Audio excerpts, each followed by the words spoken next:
Bonjour à tous, bienvenue. Je suis Sandrine Bézanger du Centre APEC Nouvelle-Aquitaine de Bordeaux.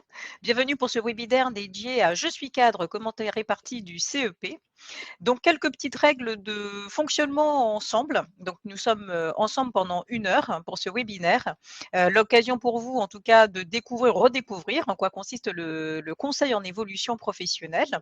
Donc, dans ce contexte-là, je vous inviterai vraiment à pouvoir utiliser le chat pour pouvoir interagir. Et puis, au fil de la présentation, j'y répondrai. Et principalement, surtout à l'issue du webinaire, dans les quelques minutes qui nous resteront pour pouvoir répondre à vos interrogations durant le webinaire.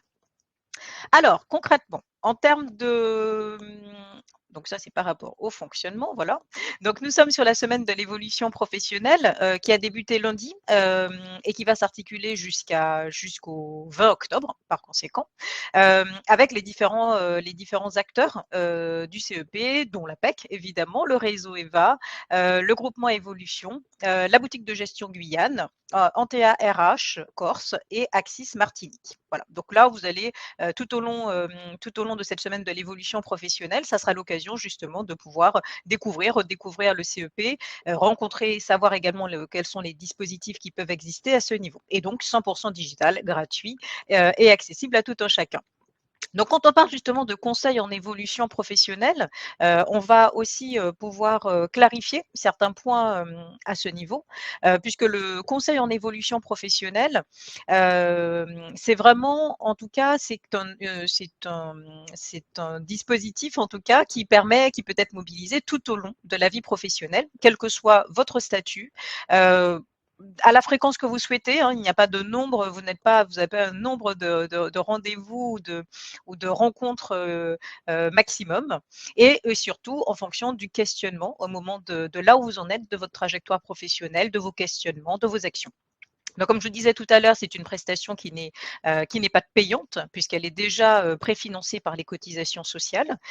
Évidemment, au niveau de la confidentialité, les consultants en évolution professionnelle nous sont tenus à la confidentialité des échanges qui vont être voilà. Donc, votre employeur n'est pas informé.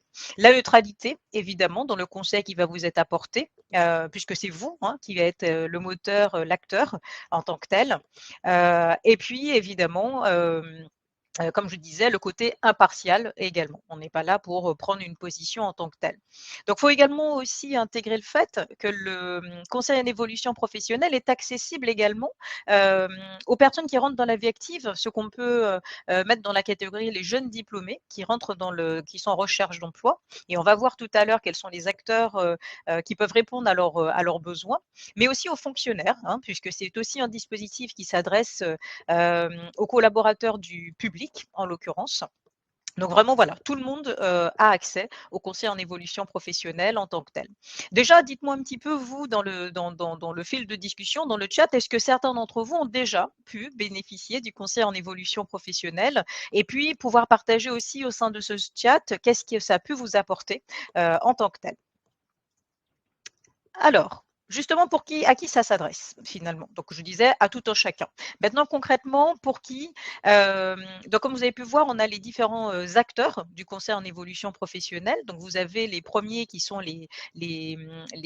pour tous les salariés du secteur privé, en tout cas, et les travailleurs indépendants. Donc, vous avez différents acteurs, Évolution, Axis, le réseau EVA. Donc, quel que soit leur statut ou leur temps de travail, hein, puisque vous pouvez aussi être sur du temps partiel, du mi-temps. Vous pouvez solliciter les services du BGE, etc.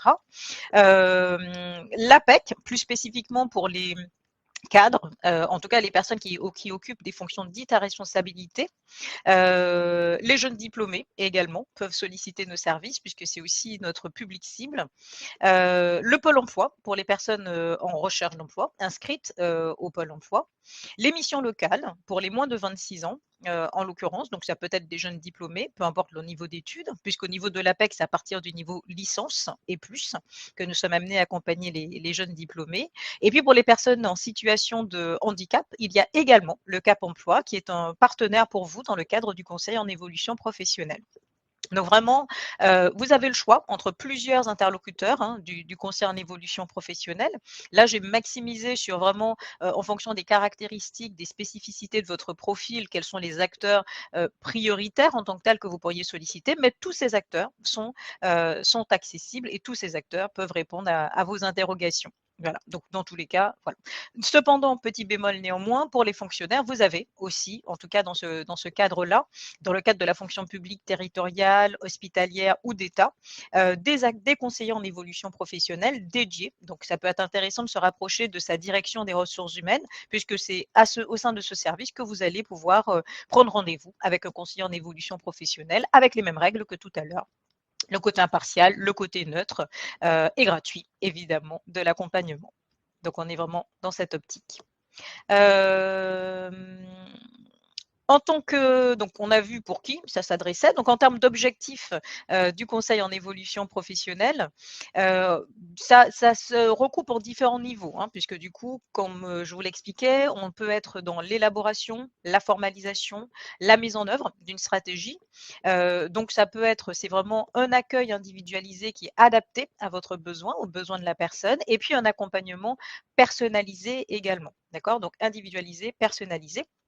Et donc, pour pouvoir répondre aux différentes questions, à la diversité des questions que vous pourriez vous poser, pour vous apporter aussi des réponses adaptées. Donc ça peut être des questions, des objectifs d'évolution professionnelle, ça peut être des objectifs de développement des compétences. Donc c'est vrai que ces 6 objectifs vont être détaillés ultérieurement dans le webinaire.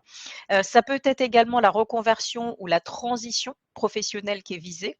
La création ou la reprise d'entreprise, hein, on est aussi dans cet objectif. On peut aussi solliciter le conseil en évolution professionnelle. Ça peut être un objectif de certification professionnelle qui se traduit par l'obtention d'un diplôme, d'un certificat de qualification professionnelle, d'un titre professionnel, en tout cas d'une reconnaissance par la formation. Ou alors la mobilité interne ou externe, donc évoluer au sein de son entreprise ou envisager une mobilité à l'extérieur de son entreprise. Donc on a différents objectifs qui sont visés et différentes possibilités aussi qui sont à votre main par conséquent. On a aussi ces éléments. Alors, en termes de comment ça s'articule, hein, puisqu'on a pu voir les acteurs, nous avons pu voir également les règles, en tout cas, hein, de quoi parle-t-on, qui sont ces acteurs, les objectifs poursuivis. Maintenant, comment ceci se met en place? En fait, comme je vous disais tout à l'heure, donc un accueil individualisé adapté et un accompagnement personnalisé, puisqu'on est à 2 niveaux de conseil. Le premier, le conseil individualisé et adapté, qui vous permet d'exprimer votre demande, votre besoin, qui permet aussi pour nous, conseillers en évolution professionnelle, de faire un diagnostic de votre situation, c'est-à-dire là où vous en êtes, de vos ressentis, vos idées, de vos actions, voilà. Accéder à un premier niveau d'information, puisque c'est pour vous aussi l'occasion de pouvoir savoir, avoir des informations par exemple sur des métiers, sur l'offre de formation, l'environnement professionnel, les dispositifs de financement. Ça peut être également l'occasion comme je disais, au-delà du niveau du premier, ça peut être l'analyse du marché de l'emploi, quand on parle d'environnement professionnel, la connaissance de certains secteurs, de mieux connaître votre territoire.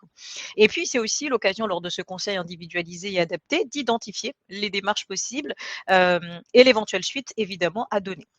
D'accord? Donc, c'est aussi pouvoir élargir, je dirais, aller au-delà des questionnements, des actions que vous avez pu aller, bénéficier d'un regard également croisé, neutre, sur les premières démarches, les premières initiatives, et puis pouvoir compléter déjà ce plan d'action initial que vous avez pu formaliser, ou tout simplement commencer à le construire. Vraiment pouvoir aussi identifier les premiers petits pas à réaliser pour pouvoir donner vie à cet objectif d'évolution professionnelle. Et puis, ces conseils individualisés pour se poursuivre par un accompagnement personnalisé qui permet justement d'accéder à toute l'information utile à l'élaboration et à l'analyse de la faisabilité de votre projet. Et puis évidemment, de construire à l'issue un plan d'action pertinent et être accompagné dans sa mise en œuvre en l'occurrence. Puisque du coup, à l'issue des actions, à l'issue des informations pour valider, invalider, réfléchir à ce projet d'évolution professionnelle, c'est aussi se dire comment le mettre en œuvre, quel est le rétro-planning, quelles sont les échéances, à quoi il sera pertinent d'être vigilant, vigilante pour pouvoir mener à bien son projet, et puis aussi être accompagné dans la mise en œuvre. Par exemple, s'il y a un projet de formation préalable dans dans le projet d'évolution professionnelle, pouvoir aussi être accompagné dans l'ingénierie financière, etc. Donc, on est vraiment à différents niveaux de conseil et d'accompagnement. Alors, en termes de questionnement, en tout cas, le point de départ du fait de solliciter le conseil en évolution professionnelle, c'est vraiment votre questionnement en l'occurrence. Vous pouvez tout à fait être à l'étape de vous dire, j'ai le sentiment ou je fais le constat que j'ai fait le tour de mon métier. Vous avez le sentiment de ne plus rien apprendre dans votre poste. Donc, on peut être sur la question de se poser. Posez vos compétences, un changement de poste, un changement de secteur, les 2, voilà. Donc pouvoir identifier aussi qu'est-ce qui vous plaît moins, qu'est-ce qui vous donne ce sentiment, qu'est-ce qui arrive à ce constat en tant que tel et finalement, voilà, comment, à partir de ce questionnement, qu'est-ce qui peut être intéressant de travailler? On peut être aussi, c'est dans le questionnement de se dire: «Toutes les occasions sont bonnes, pour faire autre chose». Finalement, votre levier motivationnel, reste le salaire, en l'occurrence. Donc ça peut être aussi l'occasion pour vous, lors de ce conseil en évolution professionnelle, de faire le point justement sur vos motivations, et aussi de se dire: «Est-ce que c'est le bon moment pour vous? Est-ce que tous les paramètres sont réunis pour envisager cette évolution professionnelle?» L'autre questionnement, ça peut être aussi, «Et si je faisais autre chose?» Mais quoi finalement? J'ai cette envie, je le ressens, j'ai l'envie, je suis prêt, mon énergie est au maximum. Maintenant, qu'est-ce que je pourrais bien faire, pour pouvoir changer? En l'occurrence. Donc ici, c'est plutôt identifier des pistes, mais aussi identifier quelle sera celle qui sera la plus pertinente, celle qui va vraiment vous permettre de pouvoir lui donner vie. Au-delà du rêve, au-delà de la désirabilité, au-delà du choix de cœur, c'est aussi, bah, est-ce que cette piste est viable? Donc on est plutôt dans l'élaboration des pistes, construire un projet. Donc on va plutôt parler de reconversion, d'évolution professionnelle, de création, dont notamment, ça peut être de la création, de la reprise d'entreprise. Et puis, 4e questionnement également, vous savez ce que vous voulez, en tout cas votre objectif est clair, mais vous ne savez pas comment vous y prendre. Finalement, vous savez la finalité, mais vous ne connaissez pas les étapes préalables. Donc dans ce contexte-là, ça sera définir une stratégie d'évolution et évidemment le plan d'action. C'est-à-dire quelles vont être les étapes à mettre en place, pour atteindre l'objectif que vous êtes fixé. Donc vous voyez, il n'y a pas forcément de questions type. Là, j'évoque les principales thématiques qui peuvent être abordées dans le cadre d'un conseil en évolution professionnelle. Mais comme je disais, le point de départ, c'est votre questionnement et qui va amener à pouvoir travailler là où vous en êtes, que ça soit le ressenti, comme je vous le disais tout à l'heure, l'analyse, le choix ou l'action. D'accord? Donc, peu importe là où vous en êtes, on va pouvoir vous accompagner, vous conseiller, vous aiguiller et vous permettre aussi parfois de prendre de la hauteur aussi par rapport à la situation, voir ce projet d'évolution sous d'autres angles. Donc par rapport justement à ce conseil en évolution professionnelle, en tant que cadre, comment le CEP peut vous être utile? Comment le CEP peut être, faisable, en tout cas pour vous? Donc vraiment, je vais vous présenter là les 6 situations, les 6 objectifs que je vous ai présentés tout à l'heure. Alors dans les étapes présentées, il faut savoir qu'il n'y a pas d'ordre prédéfini, hein. Enfin, il y a un ordre prédéfini, mais vous pouvez tout à fait être une étape, de la trajectoire et pouvoir revenir en arrière ou pouvoir avancer, d'accord? Donc il n'y a pas d'ordre, il y a pas d'itération en tant que telle, dans le déroulé. Donc là, je vais vous donner 6 exemples, de parcours de conseil en évolution professionnelle, pour voir vraiment les principales étapes qui vont permettre de construire, qui vont permettre de donner vie à ces différents objectifs professionnels. D'accord? En sachant que c'est toujours la question tout au long du processus du CEP de se dire est-ce que je décide ou pas de me reconvertir, de me réorienter, de créer, de changer. La réponse finale peut être non. Et donc, du coup, c'est l'occasion de modifier votre projet ou bien d'ajourner aussi votre projet. Voyez, donc on peut tout à fait les voyants sont tous au vert, on se lance, on s'engage, comme on peut être aussi dans l'optique de se dire, ben, finalement, après ce travail, je me rends compte que c'est peut-être pas tout de suite, mais à une date ultérieure, donc on l'ajourne. Ou alors de pouvoir se dire, je modifie mon projet, je le vois sous un nouvel angle et celui-ci peut être plus pertinent en l'occurrence. Donc on va voir ces différentes situations, en l'occurrence, qui vont vous permettre, en tout cas, de pouvoir vous reconnaître ou pas, hein, mais on va voir. Donc déjà, le premier objectif, c'est vraiment pour évoluer dans mon poste, dans ma fonction, dans mon métier. C'est-à-dire que là, la première question, c'est vraiment, j'ai envie d'autre chose, je commence à m'ennuyer et donc j'ai cette envie d'évoluer dans mon poste, dans ma fonction. Donc le point de départ, c'est vraiment de pouvoir analyser la situation. Comme vous l'expliquais tout à l'heure, le diagnostic initial. Où est-ce que vous en êtes? Quelles sont les compétences que vous avez pu mobiliser au fil des années, vos acquis, vos atouts, par la formation, par l'expérience, par l'observation? Qu'est-ce qui vous motive? Quels sont vos leviers motivationnels? Qu'est-ce qui fait sens pour vous aussi dans le contexte professionnel? Quel est votre environnement de travail? Quel est votre contexte professionnel? Y a-t-il eu des événements? Y a-t-il eu un élément déclencheur dans cette envie d'évoluer dans votre poste, dans votre fonction, dans votre métier, en l'occurrence? C'est aussi pouvoir identifier vos leviers, mais aussi vos freins, c'est-à-dire vos points d'appui. Qu'est-ce qui ferait que vous soyez plutôt confiant, confiante dans ce changement de poste, de fonction ou de métier? Mais aussi, qu'est-ce qui peut freiner, ralentir cette démarche d'évolution professionnelle. Donc on est vraiment aussi sur des allers-retours de déjà cette introspection personnelle dans un premier temps. Et puis ensuite, on est aussi sur se projeter dans mon idéal professionnel. Je vous donne une boule de cristal, je vous donne une baguette magique. Quel serait le métier de vos rêves, celui qui vous exalterait, dans lequel ça deviendrait limite un métier passion? Et donc, c'est pouvoir aussi se dire quelles sont les composantes de ce métier idéal, quels sont les critères de choix de ce futur métier idéal. Donc, on est vraiment dans cette troisième partie de se projeter. Dans la quatrième étape, c'est explorer les possibilités de mon environnement.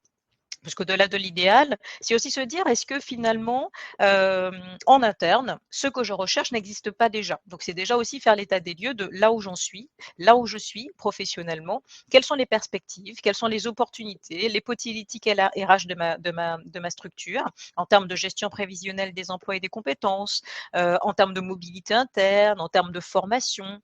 Voilà, donc c'est déjà aussi explorer l'existant, hein, de la matière, voilà, tous les atouts, tous les bagages avec lesquels je peux déjà partir par rapport à ce projet. C'est identifier aussi les moyens, évidemment, pour concrétiser ce projet. On est dans l'étape de, comme je disais, d'identification de pistes. Maintenant, quels sont les moyens? Quelles sont mes ressources? Sur quoi je peux m'appuyer? Sur quoi je peux m'appuyer pour pouvoir avancer? Est-ce qu'il me faudrait une formation préalable? Est-ce que mon expérience suffira? Ou est-ce qu'il faudra que je la consolide? Est-ce que voilà, tous les moyens nécessaires pour concrétiser mon projet. Est-ce que, finalement, si j'envisage, ultérieurement, en tout cas, une mobilité interne, mais dans une autre région. Vous voyez, toutes ces choses-là, en tout cas, les étapes, y compris les postes intermédiaires qui sont envisageables. Donc, vous voyez, on voit vraiment dans la globalité par rapport à l'objectif final visé. Et puis ensuite, on évalue pardon, la viabilité de votre projet d'évolution professionnelle. C'est comme je disais, au-delà de la sphère professionnelle qui est centrale, c'est aussi comment la dimension personnelle vient l'impacter. Est-ce que, voilà, vous êtes dans ce nouveau poste qui peut nécessiter peut-être un autre niveau d'investissement, d'autres peut-être des concessions complémentaires dans un premier temps, voilà, au niveau de la vie familiale, par rapport auparavant, etc. Donc, c'est aussi se dire, est-ce que c'est viable dans le temps? Et puis préparer, évidemment, ça permet aussi de préparer votre entretien professionnel dans la 7e étape pour candidater en mobilité interne. Puisque là aussi, vous aurez de la matière, vous serez riche finalement des réflexions de ce conseil en évolution professionnelle, vous aurez des arguments, évidemment, pour pouvoir que vous pourrez mettre à jour tout au long des 6 étapes en tant que tel, pourquoi vous, par rapport à la situation, donc ça sera argumenté. Donc, étant convaincu que votre projet d'évolution est pertinent, vous serez convaincant face à votre interlocuteur. Et donc, à cette étape, vous décidez de changer de poste, de lui donner une nouvelle dimension. Là, c'est vous gardez la main, vous restez acteur de cette évolution professionnelle. Deuxième situation possible, vous avez aussi la situation d'acquérir, consolider, valider mes compétences. Tout à l'heure, on l'évoquait, puisque du coup, dans le cadre des compétences, ça peut être des compétences, je dirais terrain, c'est-à-dire il n'y a pas eu forcément, de certification pour attester, du niveau de compétences requis ou le niveau de compétences acquis surtout. Donc vous avez la possibilité évidemment de pouvoir, tout simplement solliciter un conseil en évolution professionnelle avec la question: «Finalement, j'aimerais avoir cette légitimité, cette reconnaissance, cette confiance en mon potentiel d'évolution. Vous voyez, mettre à plat et se dire, soit la certification va me permettre d'attester de cette compétence, soit je souhaite tout simplement faire le point sur mes compétences professionnelles pour pouvoir mieux avancer, soit je souhaite la reconnaissance de mes pairs, hein, parfois, ou moi-même en tout cas. Et donc dans ce contexte-là, le conseil en évolution peut être mobilisé. Donc, vous voyez toujours le point de départ, c'est toujours l'analyse de la situation. Qu'est-ce qui a déclenché votre réflexion? Est-ce que c'est voilà, un feedback où il y a un manque de reconnaissance, il y a un impact sur la rémunération éventuellement, parce que vous voulez devenir expert, voilà, vous souhaitez monter en compétences également, parce que vous souhaitez transmettre, parce que vous avez trouvé une opportunité liée à votre évolution professionnelle ou à l'inverse, c'est que il y a un risque également lié à votre évolution professionnelle de ne pas consolider, valider vos compétences. Et en fonction évidemment de l'objectif professionnel de ce souhait, on va pouvoir poser un différentiel de compétences entre celles que vous avez acquises, de celles que vous visez, celles qui seraient à acquérir. D'accord? Et donc aussi à cette étape, on peut identifier est-ce qu'un bilan de compétences peut être un levier pour pouvoir avancer dans l'élaboration du portefeuille de compétences. Donc ça, c'est vraiment enrichir votre portefeuille de compétences en effet. Alors non, je vois la question par rapport. Ah oui, pardon, c'est le support qui ne convient pas. Hop, voilà. Veuillez m'excuser. C'est bon, vous avez le bon support. Donc c'est par rapport justement à la consolidation. Donc j'étais à l'élaboration du bilan de compétences en l'occurrence. Est-ce que c'est voilà pouvoir avoir aussi une personne annexe qui va pouvoir aussi vous accompagner parce que quand on fait un métier pendant plusieurs années, parfois on a tendance à oublier, à considérer que ce qu'on fait c'est légitime. Sauf que si on ne le mentionne pas, si on ne le met pas en mots, bah du coup c'est une compétence qu'on oublie. Voilà, donc c'est intéressant quand on travaille les compétences de pouvoir aussi parfois être accompagné dans le cadre d'un bilan de compétences qui reste une action de formation néanmoins. Ensuite, il y a aussi explorer les possibilités autres postes, VE, formation. Donc autre poste, on est vraiment aussi parce que comme je disais, la formation n'est pas le seul moyen d'acquérir ou de consolider des compétences. On peut tout à fait, ça peut se faire sur un autre poste. Vous voyez, le fait d'évoluer, bah, du coup, on peut développer de nouvelles compétences en poste. Ça peut être aussi par la validation des acquis de l'expérience, la fameuse VAE qui vous permet d'obtenir une certification en lien avec votre niveau d'expérience. Et puis, évidemment, ça peut être tout simplement par la formation, même interne, hein. Il y a des dispositifs qui existent au sein de l'entreprise, notamment le plan de développement des compétences, qui vous permet également de vous former en interne. En fonction de cela, on peut choisir et financer sa formation. Donc évidemment, là, c'est la nécessité aussi, dans le cadre du conseil en évolution professionnelle, elle va vous aider à identifier les ressources, les dispositifs de formation à votre main, les interlocuteurs aussi pertinents dans ce choix, sur quels critères choisir, distanciel, présentiel, voilà, qu'est-ce qui vous conviendrait, combien de temps, quel est le coût, etc. Puisque c'est un projet impactant, engageant. Donc aussi dans cette 5e étape, nous allons être des partenaires en tant que tels pour pouvoir avancer. Et puis évidemment, comme tout, vous avez ce projet de formation, ce projet de consolider, acquérir, développer vos compétences. Évidemment, il faudra argumenter votre projet de formation. Comme tout, c'est en quoi cette formation va renforcer votre employabilité, quels sont les débouchés de cette formation, puisque si vous devez solliciter un financeur, forcément, il va s'interroger sur la pertinence, sur l'intérêt de la formation, vers quoi elle vous amène. Donc tout ceci est tout à fait légitime. Donc c'est aussi à ce niveau que par le fruit des différentes étapes, vous allez pouvoir être en capacité d'argumenter sur votre projet professionnel. Et puis 7e étape, mobiliser un dispositif, celui qui est le plus adapté à votre situation à l'instant donné. Ça peut être le plan de développement des compétences, donc là on est plutôt sur l'interne, la professionnalisation en interne à votre entreprise, voilà, puisque le plan de développement des compétences vous permet d'avoir connaissance de l'offre de services interne de votre entreprise.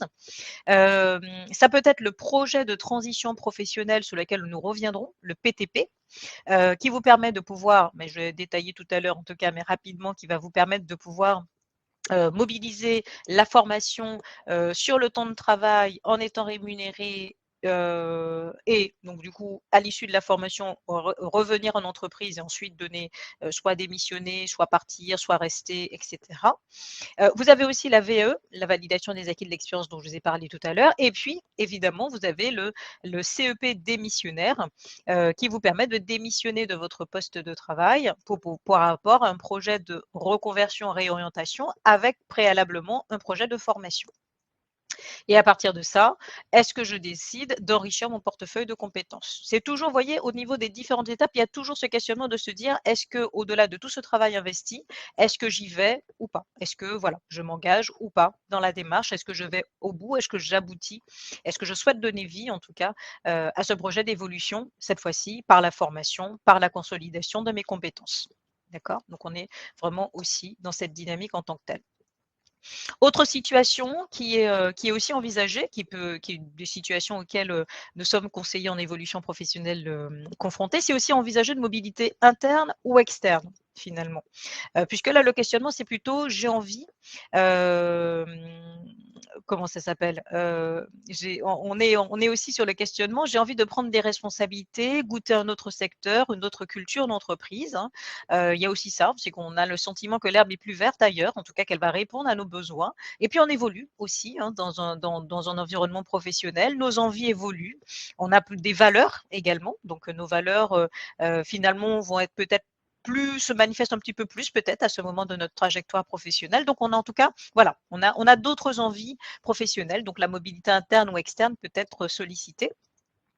Hem, C'est-à-dire que du coup, est-ce que vous êtes, vous, par exemple, déjà posé cette question d'une mobilité, externe ou interne? Et puis je vous dirais à quel moment de votre carrière? Est-ce que c'était dès les premiers moments, quand vous êtes rentré dans la vie active? Est-ce que c'était au bout de 5, 10 ans? Ou là, c'est plutôt, sur cette seconde partie de carrière, où vous dites: «Ben, pourquoi pas? Pourquoi est-ce que je ne serais pas amené finalement à pouvoir, envisager autre chose?» Alors n'hésitez pas, tout comme tout à l'heure, à pouvoir partager, dans le chat. Voilà, si vous, quelle est votre expérience finalement de la mobilité interne ou externe? En tout cas, est-ce que vous êtes déjà posé cette question? Et si oui, à quel moment de votre trajectoire? En règle générale, c'est plutôt à mi-carrière, hein, je vous le partage, c'est plutôt à mi-carrière, que les personnes que j'accompagne, que j'ai pu accompagner se posent cette question. Vous voyez? Avec vraiment des éléments déclencheurs, qui vont vraiment toucher la démotivation, la lassitude dans le poste, souvent le manque de perspective également professionnelle, le manque de dynamisme, dans l'entreprise. Ça peut être aussi un contexte professionnel instable, une société qui a été rachetée, l'arrivée d'un nouveau manager, la perte de sens, parfois, hélas, également dans finalement qu'est-ce qui nous faisait vibrer dans l'entreprise, qui nous animait, qui nous motivait en tout cas, qui était notre moteur, et puis aussi tout simplement l'envie de nouveau, de renouveau, de quelque chose de plus frais, de quelque chose, qui fasse plus sens avec ce qui nous caractérise, hein, voilà, qui impacte davantage, l'individu. Et puis aussi, ça peut être tout simplement la découverte. Vous avez des nouveaux secteurs, hein, vous avez tout ce qui est transition écologique et énergétique, vous avez les emplois à impact positif, également.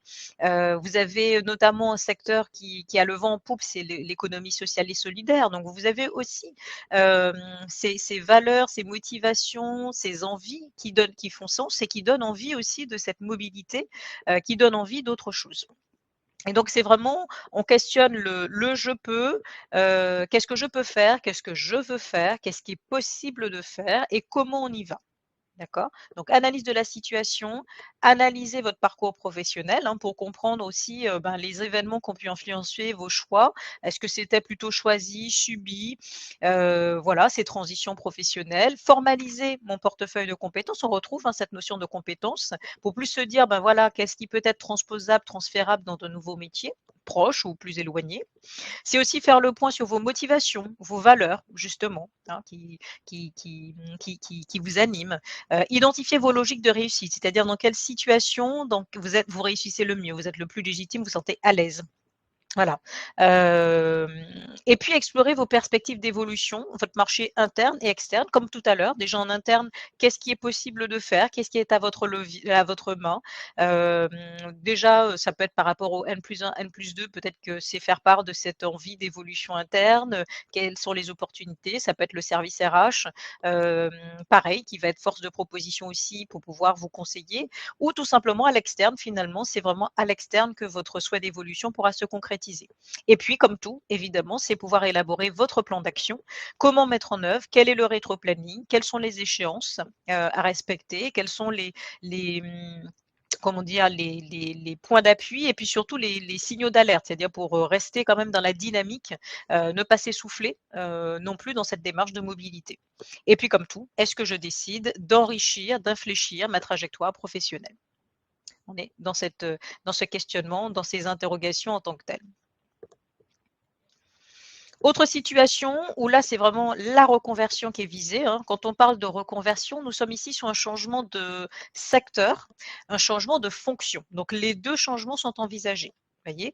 Donc ça peut être vraiment là, je change, je suis, par exemple régisseur général dans un théâtre. Aujourd'hui, je vise, de devenir coutelier, c'est-à-dire de fabriquer finalement, des objets tranchants pour les métiers de bouche, les métiers, du bien-être, du soin et cetera. Donc ça peut être ça, voilà. Vous voyez, on est vraiment sur un changement radical. Donc c'est vraiment en tout cas le plus souvent, un rêve d'enfant qu'on a un petit peu mis de côté au fil des années, aujourd'hui qui revient sur le devant de la scène, ou plus particulièrement aussi rechercher un métier qui soit plus en phase avec vos valeurs. C'est vrai que suite à la crise Covid, j'ai eu, en tout cas nous avons eu, mes collègues et moi, conseillers en évolution professionnelle, beaucoup plus de demandes de projets de reconversion, d'envie de reconversion, de voie, de changer de voie, de métier, de secteur, les 2. Voilà. Donc c'est vraiment peut-être, en tout cas, ça peut être un point de départ, qui peut être préalable au second scénario, en tout cas, hein. Hem, Au niveau des étapes, ça peut être plus ou moins long, hein, au niveau des différentes étapes, même si le point de départ, c'est quand même votre motivation, puisque dans le projet de reconversion, c'est la motivation qui est la porte d'entrée, d'accord? Donc c'est important aussi d'habiter les aspirations qui sont les vôtres. Et surtout de se dire, est-ce que c'est un choix en réaction à un événement? Allez, je change tout, je jette tout, je recommence tout à zéro, ou non, c'est vraiment une envie d'autre chose, de renouveau, de se renouveler. D'accord? Donc on est dans un premier temps sur cerner vos motivations, vos valeurs, vos aspirations, vos intérêts, ce qui vous caractérise, ce qui fait sens justement, ce qui est central pour vous. Identifiez aussi vos compétences, vos connaissances, vos outils, vos qualités. On va être plus sur la dimension professionnelle, après la première étape qui est plus personnelle. Vous projetez vers votre métier idéal, justement. Soit vous avez déjà des hypothèses de projet, soit vous avez des missions qui pourraient vous intéresser, soit vous avez des secteurs qui vous animent, soit c'est par rapport à des valeurs où vous dites, ben voilà, moi j'aimerais. Donc là, voilà, vous êtes amené à construire un petit peu votre métier idéal ou l'annonce idéale. Et puis ensuite, comme tout, à partir des métiers, soit qui gravitent autour de ce que vous faites, soit qui s'éloignent un peu plus, pouvoir aussi explorer l'environnement, toujours, hein, toujours vous confronter au métier, au marché et au métier. Donc se confronter au marché, c'est vraiment pouvoir savoir dans le nouveau métier, dans le nouveau secteur que vous visez, quel est le marché de l'emploi en lien? Est-ce qu'il y a de l'emploi? Est-ce qu'il y a des perspectives d'évolution? Est-ce que ça correspond à vos critères de choix de métier en termes de valeurs, d'aspiration, d'intérêt, de motivation? Y a-t-il certaines compétences que vous pouvez transposer? Des connaissances qui vont déjà vous être utiles, par rapport à ce nouvel environnement professionnel? Donc là, on est vraiment sur de l'analyse statistique terrain, de votre marché de l'emploi. Voilà, puisque le marché de l'emploi, moi je suis en Nouvelle-Aquitaine, n'est pas le même qu'en Île-de-France, en Occitanie ou en Auvergne-Rhône-Alpes ou en Bretagne. Donc c'est aussi important de se dire par rapport à ce que je vise, quel est l'existant? Est-ce qu'il va y avoir de la matière si je vise plutôt un poste salarié ou si ma reconversion, c'est un changement de métier, de secteur, mais aussi de statut? Voyez. Et donc du coup, pareil, est-ce que je suis attendue? Est-ce que j'aurai des opportunités de pouvoir donner vie à mon projet de reconversion? Se confronter au métier, c'est évidemment aussi rencontrer ceux qui le font, c'est-à-dire pouvoir rencontrer de futurs homologues, pouvoir rencontrer de futurs N+1, pour aussi vous, découvrir ce nouveau secteur d'activité, pouvoir, confronter la théorie à la pratique, à la réalité terrain, pouvoir commencer à vous développer un nouveau réseau aussi dans un secteur d'activité que vous ne méconnaissez, dans un nouveau métier que vous méconnaissez pour le moment. Ça peut être aussi, l'occasion de pouvoir négocier une immersion professionnelle, les fameuses périodes de mise en situation en milieu professionnel, les PMSMP. Donc c'est important en tout cas de faire des enquêtes métiers, des entretiens conseils, voire de faire cette immersion, pour pouvoir en tout cas valider votre projet, vous conforter d'un point de vue terrain factuel. Voyez? Entre le côté désirabilité et faisabilité. Ensuite, comme tout projet, c'est pouvoir identifier les moyens de concrétiser votre projet.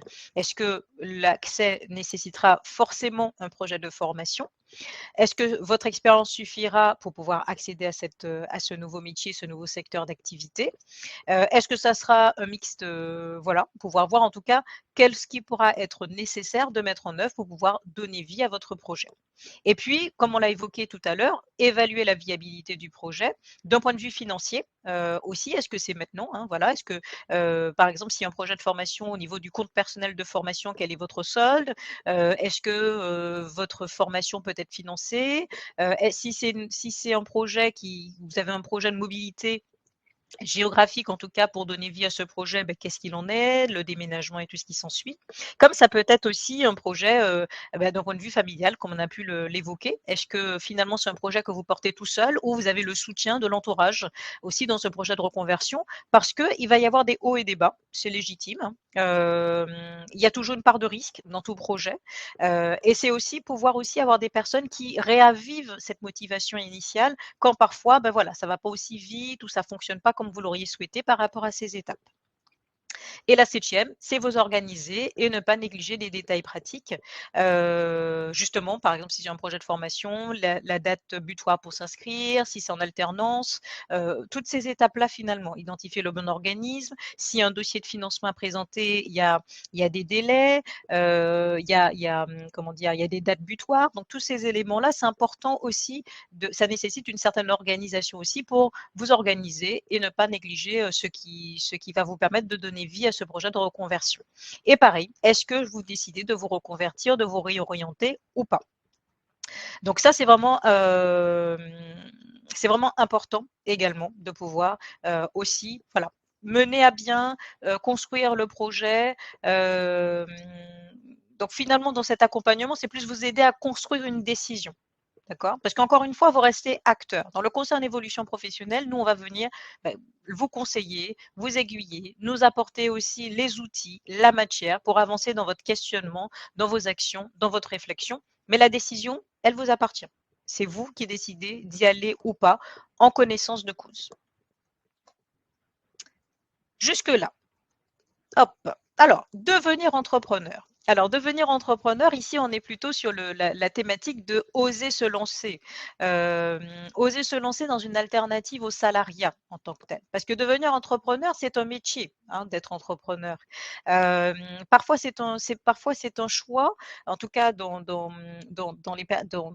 par rapport aux personnes que je peux rencontrer, ou des fois c'est un choix de se dire, finalement le salariat ça me convient plus, j'ai envie d'être autonome, j'ai envie d'être mon propre patron, ou aussi alors, au-delà de ça, c'est aussi la question des parfois on est désabusé par le monde professionnel, il y a eu plusieurs ruptures, plusieurs choses qui font qu'aujourd'hui le salariat on n'en a plus envie et donc du coup, on a cette envie de se dire: «Peut-être qu'en me mettant à mon compte, va résoudre finalement, tous les irritants que je peux identifier dans mon contexte professionnel en tant que salarié, tout ce qui me questionne, tout ce qui me gêne en tant que tel».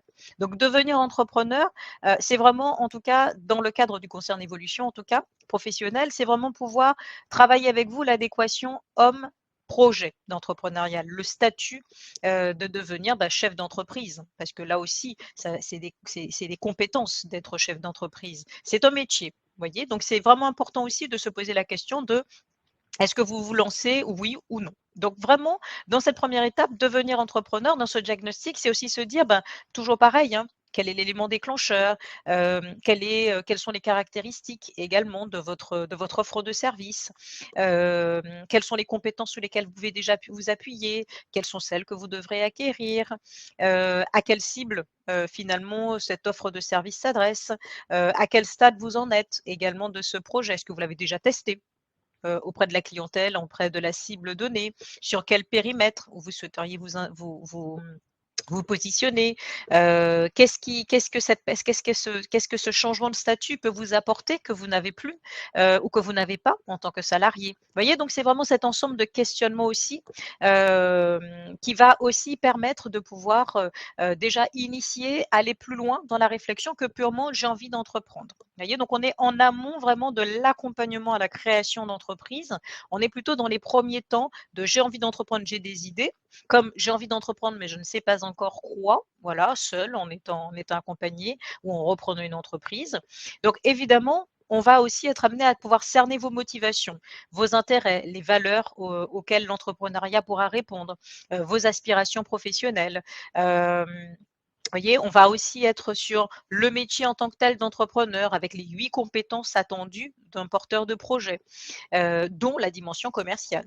Pour pouvoir prospecter, pour pouvoir promouvoir son offre de service, pour pouvoir satisfaire et fidéliser sa cible, ses clients. En tant que tel.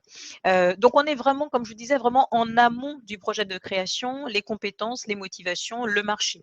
On initie, on pose des points de vigilance également, voyez, des points d'attention en tant que tel. Et donc, du coup, ensuite, on peut être sur faire émerger des idées. Donc, comme je disais, soit vous l'avez, soit c'est en faire émerger à partir de cette idée d'entrepreneuriat, à partir des motivations, des intérêts, des domaines d'appétence. C'est aussi pouvoir détailler votre idée. Donc, quand on détaille une idée, c'est comment élaborer, comment m'engager dans ce projet de création? Comment cette idée, que j'ai détaillée, comment je vais pouvoir la tester également? Donc, comme je disais, c'est aussi cette étape-là où vous allez être amené à pouvoir être beaucoup plus fin dans votre offre de service, dans quels produits, quels services, où, sur quel marché, avec quoi, pour qui en tant que tel. Et puis, c'est ensuite aussi pouvoir tester le pitch de votre idée. C'est-à-dire quand vous présentez votre offre de service, quand vous présentez votre projet entrepreneurial, est-ce qu'on adhère? Est-ce qu'on est sceptique? Alors quand je dis on, c'est dans le sens, par exemple, au niveau de l'APEC, nous, on va plutôt avoir un atelier, tester le pitch de mon idée.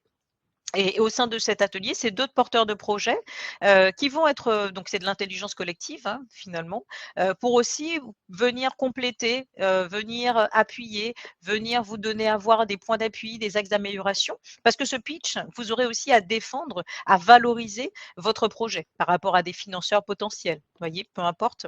Par rapport aussi à des dossiers, si vous devez démissionner pour vous reconvertir, pour créer votre activité. Donc, tester votre pitch, c'est important, en tout cas, d'argumenter ce projet entrepreneurial, d'où venez, pourquoi aujourd'hui, pour en faire quoi, à quels besoins vous allez répondre en créant votre activité. Et en quoi le fait de devenir entrepreneur vous conviendrait, en tout cas dans la posture de chef d'entreprise. Voilà.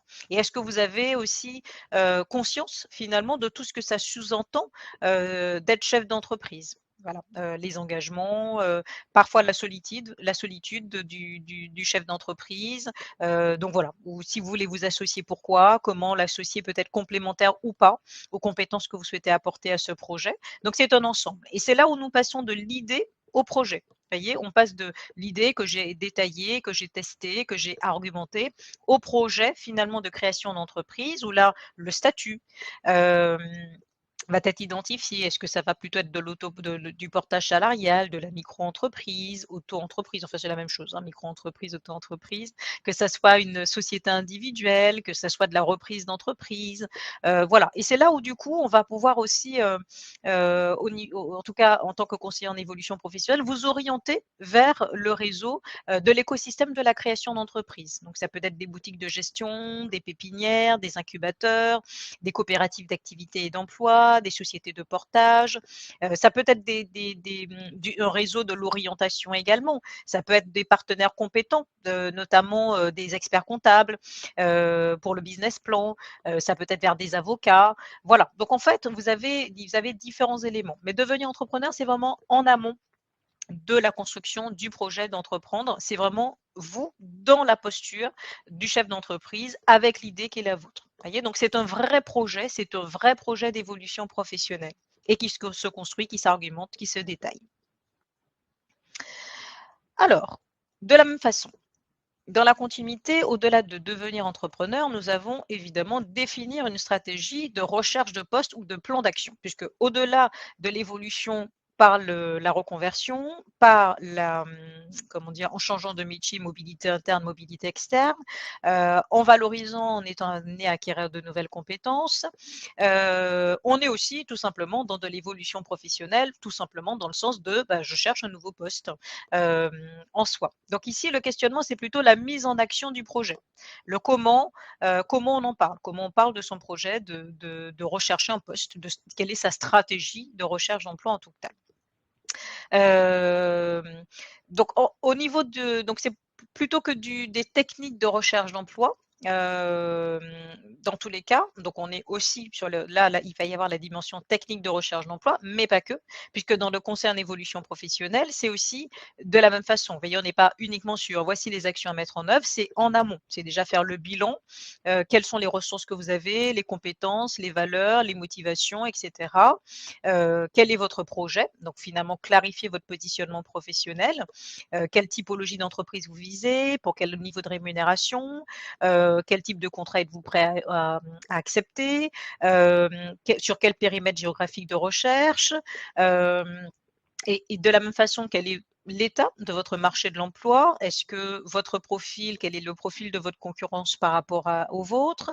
Quels sont les atouts que vous avez, en tout cas, pour renforcer, en tout cas, pour vous distinguer d'autres candidats? Qu'est-ce qui peut être un frein également par rapport à cette stratégie de recherche? En tout cas, quels seraient vos freins, vos obstacles? Qu'est-ce qui ferait que ça soit moins facile pour vous, voilà, de pouvoir trouver votre future opportunité. Donc c'est en ça, évaluer le potentiel de votre marché. D'accord. Cibler les opportunités, est-ce que c'est par les offres? En tout cas, par quel canaux vous allez pouvoir trouver des opportunités? Est-ce que c'est par des offres d'emploi, par les réseaux sociaux, par le réseau des recruteurs, par la cooptation? Voilà. Donc aussi savoir qu'est-ce qu'il en est, comment se porte votre marché, mais aussi où vous allez trouver ces opportunités. Optimiser votre candidature, on va plutôt parler ici de tout ce qui est outils de communication. Votre CV, votre lettre de motivation, votre profil sur les réseaux sociaux, les profils tech en tant que tel. Comment en tout cas valoriser, optimiser votre candidature, rendre visible votre profil, rendre visible votre offre de service. Préparez votre argumentaire et vos entretiens, puisque tout ce support, tout ce travail en amont de meilleure connaissance de soi, de connaissance de son marché, d'identification, comment postuler, d'optimisation de sa candidature, évidemment, c'est viser l'entretien. Et une fois en entretien, c'est déjà le préparer. Quel est votre argumentaire? Comment vous allez convaincre l'interlocuteur que vous êtes le bon candidat, la bonne candidate? À quoi être vigilant aussi lors de l'entretien? Donc, c'est aussi sensibiliser le processus de recrutement, les étapes, à quoi ça sert, les enjeux également en soi, quelle est la durée d'un processus de recrutement et pouvoir être épaulé tout au long de ce processus qui peut être plus ou moins long, notamment sur une recherche d'emploi cadre. Et puis, évidemment, évaluer, adapter vos démarches et vos outils par rapport au retour également. C'est-à-dire qu'une fois que ce bilan est fait, que le projet est défini, typologie d'entreprise, secteur d'activité, nature de contrat, critères de choix, le marché, vous y êtes confronté avec les outils, etc. Ensuite, c'est évidemment pouvoir ensuite évaluer et adapter vos démarches et vos outils. D'accord? Donc du coup, on est aussi sur cette dimension également de pouvoir évaluer, est-ce que les outils sont à réajuster? Est-ce qu'ils sont à adapter finalement par rapport à un secteur plus spécifique que vous seriez amené à viser? Pour pouvoir ensuite, pour pouvoir avancer et atteindre l'objectif, que vous êtes fixé. Et comme dans tout projet, c'est toujours vous organiser et ne pas négliger les détails, pratiques, hein, évidemment. Alors les détails pratiques, il y a dans certains secteurs d'activité, il y a des périodes de recrutement. Vous organiser, c'est combien de temps vous pouvez allouer à cette stratégie de recherche d'emploi, notamment alors que vous soyez en poste, mais aussi quand vous êtes déjà comment dire? Que vous avez le statut demandeur d'emploi. Voilà. Est-ce que c'est 2 heures par jour? Est-ce que c'est 1 heure par jour? À quel moment vous pensez pouvoir commencer? Voilà. Donc tous ces éléments-là sont à prendre en compte. C'est à quel moment, si vous devez avoir des entretiens, disons, vous êtes en poste, à quel moment vous pouvez vous libérer pour les passer? Donc toutes ces petites choses, je dirais, sont importantes. Et pareil, vous êtes dans une stratégie de recherche d'emploi, est-ce que vous pouvez la débuter tout de suite ou est-ce qu'il y a déjà des engagements dans les prochaines semaines, dans les prochains mois à venir? Et puis ensuite, évidemment, toujours ce fameux questionnement, suis-je prêt à être recruté ou pas? C'est-à-dire, est-ce que mon profil me permet d'être immédiatement opérationnel ou pas? Et donc, ça peut s'enchaîner sur une autre démarche, par exemple, de finalement acquérir de nouvelles compétences. Ça peut être obtenir une certification, par exemple, valider mon niveau d'anglais par un TOEIC, par un BULAT, par un Bright. Voyez, donc du coup, d'autres éléments toujours liés au conseil en évolution professionnelle, même dans le cadre d'une stratégie de recherche d'emploi, de recherche d'un nouveau poste, le CEP aussi a sa place. Vous voyez, donc on va aussi être dans ce processus d'itération de questionnement pour pouvoir aussi avancer à ce niveau. D'accord. Alors, je regarde un petit peu quelles sont les questions que vous envoyez. Je vois des éléments par rapport au partage aussi, hein, sur les expériences, sur les profils également, par rapport, voilà, sur l'entrepreneuriat, sur les différentes thématiques en tant que telles, en soi. Ok. Alors après, n'hésitez pas, hein, comme je disais, au niveau des questions, j'y répondrai également si vous avez des questions pour pouvoir aussi pouvoir y répondre au plus près. Alors, si nous continuons à ce niveau. Hop. Donc par rapport au dispositif CEP, CPF, transition PTP et VE en l'occurrence. Donc tous ces acronymes pour dire le compte personnel de formation, le projet de transition professionnelle et la VE, la validation des acquis de l'expérience.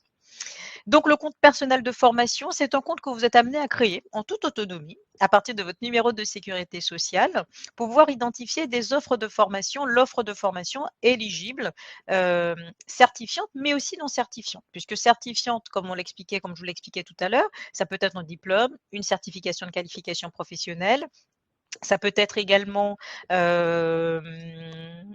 un diplôme, ni plus ni moins, dans tous les cas inscrite au répertoire national des certifications professionnelles. D'accord. Donc, Cléa, qui est un socle de compétences et de compétences professionnelles. Donc, il va être l'informatique, la linguistique, le français, voilà, FLE, français langue étrangère. Ça peut être aussi des attestations de validation de blocs de compétences, puisque maintenant vous avez la possibilité de valider certains blocs de compétences des certifications en tant que telles, à partir de votre expérience par exemple. Hein. Vous avez aussi la possibilité, comme je disais tout à l'heure, de pouvoir obtenir, d'avoir accès aux certifications et habilitations enregistrées dans des répertoires spécifiques en soi. Donc, le CEP va vous permettre en tout cas de pouvoir financer ou de faire abonder le solde en euros, en tout cas, que vous avez sur votre compte personnel de formation. Donc, ça vous permet de choisir la formation éligible, en tout cas, via ce compte personnel, et de pouvoir la financer en tant que telle. De la même façon, je vous parlais de formations éligibles certifiantes, mais vous avez des formations aussi éligibles non certifiantes, puisque l'action de formation, la validation des acquis de l'expérience est une action de formation. Et notamment dans le cadre de la VE, c'est notamment les 21 heures d'accompagnement durant la VE qu'on va évoquer tout à l'heure, que vous pouvez financer par le biais du compte personnel de formation. Vous avez aussi le bilan de compétences, qui est une action de formation, de la même façon, composée de 3 étapes, la phase préliminaire, la phase d'investigation et la phase de conclusion, qui vous permet, comme le nom l'indique, de travailler vos compétences, mais pas que. Ça peut être aussi d'ouvrir de nouvelles perspectives professionnelles. Ensuite, vous avez tout ce qui est formation, conseil par rapport à la création ou repreneur d'entreprise. Donc, ça peut être aussi par ce biais que vous pouvez financer par le CPF que vous pouvez financer en tout cas ces formations. Ça peut être des formations aussi de bénévoles, volontaires, de sapeurs-pompiers, volontaires que vous pouvez aussi financer par ce biais. D'accord. Donc, vous avez vraiment différentes choses. Et donc, le compte personnel de formation, il s'adresse à toutes les personnes de 16 ans et plus. Donc, des personnes en alternance, des personnes qui sont en apprentissage sont également concernées. D'accord. Donc, si par dérogation, des personnes de 15 ans, parce que je vous disais ça partait de 16 ans, quelqu'un qui a 15 ans peut déjà bénéficier, avoir un compte personnel de formation. Et donc, le compte personnel de formation est clos, en tout cas est fermé, à la date à laquelle vous avez accès à la retraite. Voilà. Après, si vous continuez des activités bénévoles ou du volontariat, vous continuez comment dire, votre compte personnel de formation continue enfin, le solde continue à augmenter. Voilà. Donc ça, c'est toujours possible. Vous avez la possibilité de consulter votre solde quand vous le souhaitez et donc de pouvoir identifier les formations, acheter la formation que vous voulez, voire la faire abonder. Ça peut être par votre employeur, par le Pôle emploi, par l'organisme auprès duquel votre entreprise cotise pour la formation professionnelle. Voilà. Donc, on a différents niveaux en tant que tel. Donc, pour ce faire, vous avez la possibilité de vous inscrire sur moncompteformation.gouv.fr pour pouvoir en tout cas créer votre compte et puis avoir accès à l'offre de formation. Dans le deuxième cas, et notamment par rapport au compte personnel de formation, évidemment, nous, en tant que conseiller en évolution, notre rôle, ça sera de vous aider à clarifier votre projet professionnel et votre projet de formation. D'accord? Puisque l'action de formation est un moyen de renforcer l'employabilité, de développer de nouvelles compétences, etc. Mais dans tous les cas, comme vous avez pu le voir, c'est un moyen en soi. D'accord? C'est pas une finalité. Alors, le projet de transition professionnelle, anciennement appelé le congé individuel de formation, ça vous permet de pouvoir partir en formation avec le projet de reconversion. D'accord? Donc, du coup, c'est sur le. Donc, il faut avoir 2 ans dans l'entreprise. Donc, il faut avoir 2 ans d'expérience, dont 1 an dans l'entreprise où vous faites la demande. Donc, qui peut être accepté ou pas par votre entreprise. En tout cas, la première demande. La seconde demande, 6 mois plus tard, peut être acceptée, enfin, est obligatoirement acceptée par l'employeur. Le premier refus doit être justifié, évidemment. Mais dans le cadre du projet de transition professionnelle, c'est vraiment pour changer de métier ou de fonction, ou de profession. D'accord? Donc, c'est vraiment envisager une reconversion en tant que telle avec le préalable d'une formation. Donc, pour ce faire, c'est le Transition Pro, anciennement les fonds GESIF, qui délibère sur le caractère, qui va vous accompagner dans le montage du dossier et le financement. D'accord? Et donc, dans le cadre du projet de transition professionnelle, évidemment, vous avez la possibilité de le faire en toute autonomie, mais il est fortement conseillé néanmoins, en amont, d'avoir travaillé avec un conseiller en évolution professionnelle, tout simplement parce que ça nécessite, comme vous avez pu le voir, de l'argumenter, d'apporter de la matière. C'est un financeur. Donc, par conséquent, quand je dis c'est un financeur, dans le cadre du projet de transition professionnelle, le coût de la formation, votre rémunération, également, un pourcentage de votre rémunération est pris en compte dans le cadre du projet de transition professionnelle. Le coût pédagogique, éventuellement les frais de déplacement si votre formation n'est pas dispensée, par exemple, dans votre région, mais dans une autre. Voilà, donc tout ceci est pris en charge. Donc forcément, il faudra convaincre que la formation que vous avez identifiée est pertinente au regard du métier que vous visez, de la profession que vous visez, mais aussi du marché de l'emploi à l'issue de la formation. D'accord? Donc au niveau du projet de transition professionnelle, là, c'est vraiment en tout cas, nous, en tant que conseiller en évolution professionnelle, ça sera vraiment de vous aider à clarifier votre projet de reconversion, comme on a pu le voir dans les 6 dernières étapes que je vous ai présentées.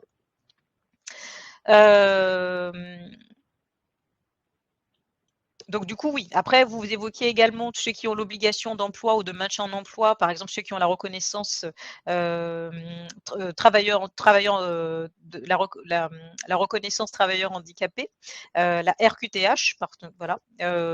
Donc aussi, oui, vous avez aussi la possibilité, comment ça s'appelle? Parce que la question, voyons, beaucoup d'emplois se standardisent et sont remplacés. Oui, bon, après c'était vos échanges en interne. Et par rapport à l'abondement, en fait. Parce que la question de l'obligation d'emploi pour les RQTH, donc j'ai vu que Stéphanie évoquait, est-ce qu'il y a une limite d'âge pour prétendre au PTP? Pas du tout, en fait. Il y a pas, c'est pas un critère pour choisir. Les critères qui vont être pris en compte dans le cadre de l'éligibilité au PTP, c'est comme je vous disais, les 2 ans d'expérience, dont 1 an dans l'entreprise. Si vous êtes en CDD, vous pouvez aussi prétendre au PTP, puisqu'en règle générale, c'est pour les CDI. Mais en CDD, vous pouvez aussi y prétendre au PTP. Mais après, il n'y a pas de limite d'âge. C'est votre niveau d'études, puisque ça fonctionne sur le principe d'un nombre de points. Donc, plus vous êtes diplômé, moins vous êtes prioritaire par rapport au PTP. Par rapport aux métiers en émergence, donc ils vont plutôt privilégier des personnes qui s'orientent vers des métiers dits en émergence. Donc ça peut être les métiers de l'énergie verte, ça peut être de la mobilité électrique, tout ce qui est véhicules électriques, etc. Ça peut être les métiers, ils vont aussi privilégier les métiers dits en tension, liés à votre territoire. Et ils vont aussi privilégier les métiers pour lesquels, par exemple, il va y avoir beaucoup de départs à la retraite. Donc ça sera des métiers dans lesquels le taux d'emploi diminue. Voilà, donc ces critères-là vont aider par rapport au nombre de points pour pouvoir prétendre au projet de transition professionnelle. Et puis ensuite, vous avez la validation des acquis de l'expérience qui vous permet de pouvoir prétendre un diplôme en tout cas. Et pour ça, il faut avoir 1 an d'expérience professionnelle en rapport avec la certification auquel vous prétendez. D'accord. Donc on va vraiment être dans ces paramètres-là. Euh, donc par rapport à la VAE, justement, donc toute personne peut y prétendre. En l'occurrence, il y a 3 dossiers, le dossier de recevabilité, pour savoir si vous remplissez les prérequis, et ensuite vous déposez votre dossier et ça passe devant une commission. Cette commission délibère à ce niveau. Voilà. Donc ça, c'était les 3 Zooms en tant que tels. Évidemment, tout ce que je viens d'évoquer durant ce webinaire, vous allez le retrouver au cours, donc via la chaîne YouTube et puis dans tous les cas également à l'issue de la semaine de l'évolution professionnelle. Évidemment, si vous souhaitez prendre rendez-vous, vous avez via mon compte moncep.org la possibilité de trouver un conseiller en évolution professionnelle proche de chez vous pour pouvoir échanger sur cette discussion. Voilà. Donc, je vous remercie pour votre participation. Merci pour votre écoute. Et puis, au plaisir de vous rencontrer. Bonne continuation.